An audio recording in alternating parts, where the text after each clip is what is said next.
नमस्कार मु जगदीश आपणक पई नेइकी आछि आज सकाळर केतोटी गुरुत्वपूर्ण खबर सेतिपई भिडियोटी को शेष पर्यंत देखिबाकू मोर अनुरोध। चलंतु आज सकाळर खबर उपरे नजर पकाइबा। चाषी पंजीकरण नहीं जगाड़ मंत्री को बड़ बयान बढ़ी चाषी पंजीकरण समय सीमा। चाषी पंजीकरण लगी शेष तारीख अगस्ट 20 तारीख पर्यंत रही।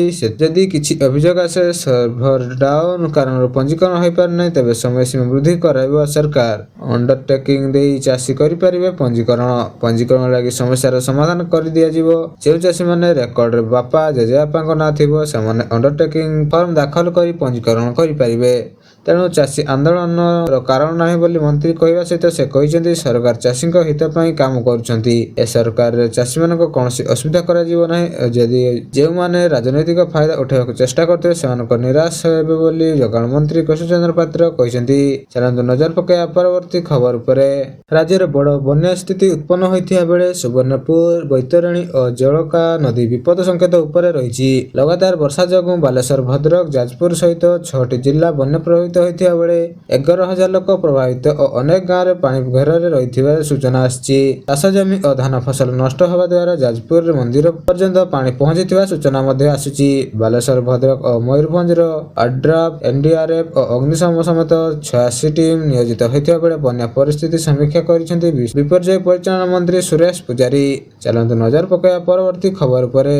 उपमुख्यमंत्री प्रभाती परिड़ा गत रविवार एक बड़ घोषणा करछन्ती। उपमुख्यमंत्री कहते आसंता अगस्ट 9 रे 1,02,40,000 महिला को सुभद्रा टंका मिलिबो। ए बाबद 1,88,000 वंचित थिबा हिताधिकारी पर्याप्त क्रम व्यवस्था हेबो एवं योग्य हेले अगस्ट 9 रे सुभद्रा किस्ती मिलिबो। बड़का हिताधिकारी योग्य हेले मार्च 8 रे समस्त किस्ती अर्थ पाई जिवे एवं जीरो इनकम टैक्स देथिले 2.5 लाख ऊर्ध्वर रोजगार थिले सुभद्रा मिलिबो नै बोली प्रभाती परिड़ा कहछन्ती। एथि सहित कटियार घर घरे सुभद्रा टंका पहुंचिबो एवं एहा पूर्व कटिया जाई एनरोलमेंट चेक करा जिवो। अगस्ट 9 रे सुभद्रा किस्ती मुख्यमंत्री मोहन चरण माझी कोरापुट जयपुर गस्त करी प्रदान करिवे बोली उपमुख्यमंत्री गतकाली सूचना दैछन्ती। चलंतु नजर पकाइबा परवर्ती खबर उपरे। महाराष्ट्र उपमुख्यमंत्री अजित पवार शनिवार घोषणा करछन्ती जे लड़की बेहन योजना रे ठकई हेबा घटना रे जे लोक अयोग्य होई मध्य लाभ उठाइछन्ती सेमनक विरुद्ध रे कठोर कार्यानुष्ठान निया जिवो एवं टंका आदाय करा जिवो। योजना रे भूल रूप देखि 14,000 पुरुष हिताधिकारी थिबा प्रकाश पाइछि एवं सरकार कहिछि जे यदि कोनोसी पुरुष एही योजना लाभ नै तेबे तांको उपरे मामला रुजु हेबो एवं टंका फेरस्त निया जिवो। योग्य हिताधिकारी को लाभ मिलवा निश्चित करने सरकार लक्ष्य रही बेले भूल उपाय निज नाम पंजीकरण करछन्ती। तेणु एमानक उपरे कार्यानुष्ठान ग्रहण करा जिवो। चलंतु नजर पकाइबा परवर्ती खबर उपरे। उत्तराखंड हरिद्वार मानस देवी मंदिर रास्ता रे रविवार सकाळे घटिछि एक दଳାचକटा जोथिरे 6 जनक मृत्यु होइथिया बेले 25 रु अधिक आहत होइछन्ती।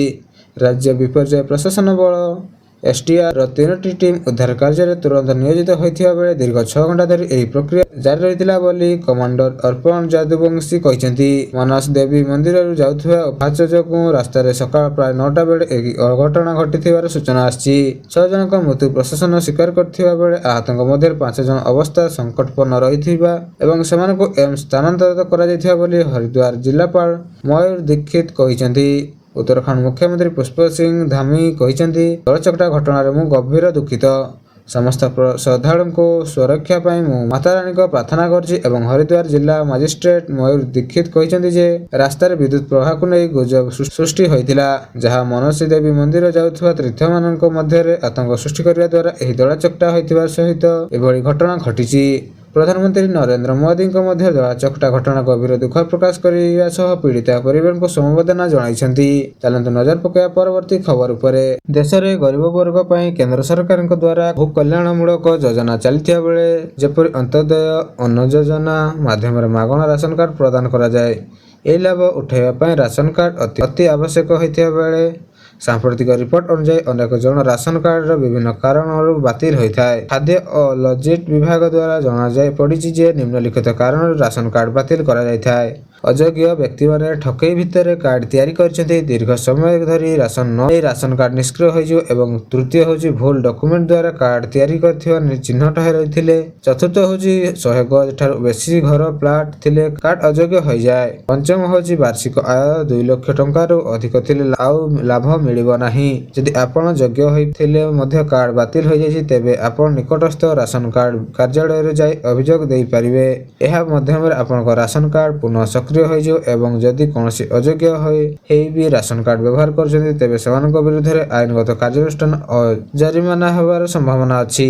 ତେଣୁ ଯୋଗ୍ୟ ବ୍ୟକ୍ତିମାନେ ମାତ୍ର ଏହି ଯୋଜନା ଲାଭ ଉଠାନ୍ତୁ। ଏହା ହିଁ ଦେଶ ସମଗ୍ର ବିକାଶ ପାଇଁ ଉପଯୁକ୍ତ ହେବ। ଚାଲନ୍ତୁ ନଜର ପକାଇବା ପରବର୍ତ୍ତୀ ଖବର ଉପରେ। ଟାଟା କନସଲଟାନ୍ସି ସର୍ଭିସେସ୍ ଆର୍ଥିକ ବର୍ଷ 2026ରେ ଏହାର କର୍ମଚାରୀଙ୍କ ସଂଖ୍ୟା 2% ହ୍ରାସ କରିବ। ଫଳରେ 12,000 ଅଧିକ କର୍ମଚାରୀ ସେମାନଙ୍କ ଚାକିରି ହରାଇବାର ସୂଚନା ଆସୁଥିବାବେଳେ ଏହି ଛଟେଇ ମୁଖ୍ୟତଃ ମଧ୍ୟମ ଓ ବରିଷ୍ଠ ପରିଚାଳନାକୁ ପ୍ରଭାବିତ କରିବ ବୋଲି ସୂଚନା ଆସିଛି। ଏନେଇ କମ୍ପାନୀ କହିଛି ଯେ ଏହା ନୂତନ ବଜାରରେ ପ୍ରବେଶ କରିବାରେ ନୂତନ ପ୍ରଯୁକ୍ତି ବିଦ୍ୟାର ବିନିଯୋଗ କରିବା ଏବଂ AI କାର୍ଯ୍ୟକାରୀ କରିବା ପାଇଁ କର୍ମଚାରୀଙ୍କୁ ପୁନଃ ପ୍ରଶିକ୍ଷଣ ଏବଂ ପୁନଃ ନିଯୁକ୍ତି କରୁଛି।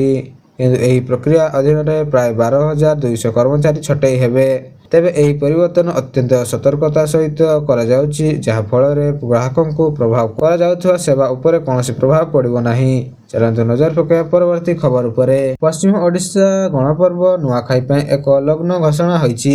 ଚଳିତ ଅଗଷ୍ଟ 20 ଗୁରୁବାର ସକାଳ 9:47ରୁ 11:11 ପର୍ଯ୍ୟନ୍ତ ବଲାଙ୍ଗୀରରେ ଇଷ୍ଟଦେବୀ ମା ପଟେଶ୍ୱରୀ ଓ ମା ସମଲେଶ୍ୱରୀ ନିକଟରେ ନବାଗ୍ନ ଲାଗି ହେବ। ଏହି ପର୍ବ ପାଳନ ପୂର୍ବରୁ ରାଜାମାନେ ନିଜ ଇଷ୍ଟଦେବୀ ଅନୁଯାୟୀ ତିଥି ଧାର୍ଯ୍ୟ କରୁଥିବା ବେଳେ 1991 ମସିହାରେ ବିଜୁ ପଟ୍ଟନାୟକ ଏବଂ ପର୍ବକୁ ସାରା ଓଡ଼ିଶାରେ ଏକାଥିରେ ପାଳନ କରିବା ଘୋଷଣା କରିଥିଲେ। ଯାହାପରେ ଗଣେଶ ପୂଜା ପରଦିନ ଅର୍ଥାତ୍ ଋଷି ପଞ୍ଚମୀ ଦିନ ନୂଆଖାଇ ପାଇଁ ସ୍ଥିର ହୋଇଥିଲା। ନୂଆଖାଇରେ ନୂଆ ଧାନ ରାନ୍ଧି ଇଷ୍ଟଦେବୀଙ୍କୁ ଅର୍ପଣ କରି ଗୋଟିଏ ପରିବାର ଭଳି ସମସ୍ତେ ଏକାଠି ଖାଆନ୍ତି। ପରେ ଭେଟଘାଟ, ପ୍ରଣାମ ଓ ଆଶୀର୍ବାଦ ଆଦାନ ପ୍ରଦାନ ହୋଇଥିବା ବେଳେ ପଶ୍ଚିମ ଓଡ଼ିଶାରେ ଏହି ଲୋକପ୍ରିୟ ପର୍ବ ଏକତା ଓ ସାମ୍ପ୍ରଦାୟିକତା ଓ ସଂସ୍କୃତିର ପ୍ରତୀକ ବୋଲି କୁହାଯାଏ। ଚାଲନ୍ତୁ ନଜର ପକାଇବା ପରବର୍ତ୍ତୀ ଖବର ଉପରେ। ଅଗଷ୍ଟ 2025ରେ କିଛି ବିଶେଷ ପରିବର୍ତ୍ତନ ହେବାକୁ ଯାଉଛି ଯାହା ସାଧାରଣ ଲୋକଙ୍କ ପକେଟ ଉପରେ ସିଧା ପ୍ରଭାବ ପକାଇବ। ଏଥିରେ କ୍ରେଡିଟ୍ କାର୍ଡ ସହିତ ଜଡ଼ିତ ଶୁଳ୍କ, LPG ସିଲିଣ୍ଡର ମୂଲ୍ୟ ପରିବର୍ତ୍ତନ ଏବଂ UPI କାରବାର ସମ୍ବନ୍ଧରେ ନୂଆ ନିୟମ ଅନ୍ତର୍ଭୁକ୍ତ ଅଛି। ଏହା ବ୍ୟତୀତ କିଛି ବ୍ୟାଙ୍କିଂ ସେବାରେ ମଧ୍ୟ ପରିବର୍ତ୍ତନ ହେବାକୁ ଯାଉଛି। 1 ତାରିଖ ପରେ ହେବାକୁ ଥିବା କିଛି ବଡ଼ ପରିବର୍ତ୍ତନ ଆପଣଙ୍କ ମାସିକ ବଜେଟ୍ ପ୍ରଭାବିତ କରିପାରେ। ତେଣୁ ଆସନ୍ତୁ ଜାଣିନେବା 5ଟି ବଡ଼ ପରିବର୍ତ୍ତନ।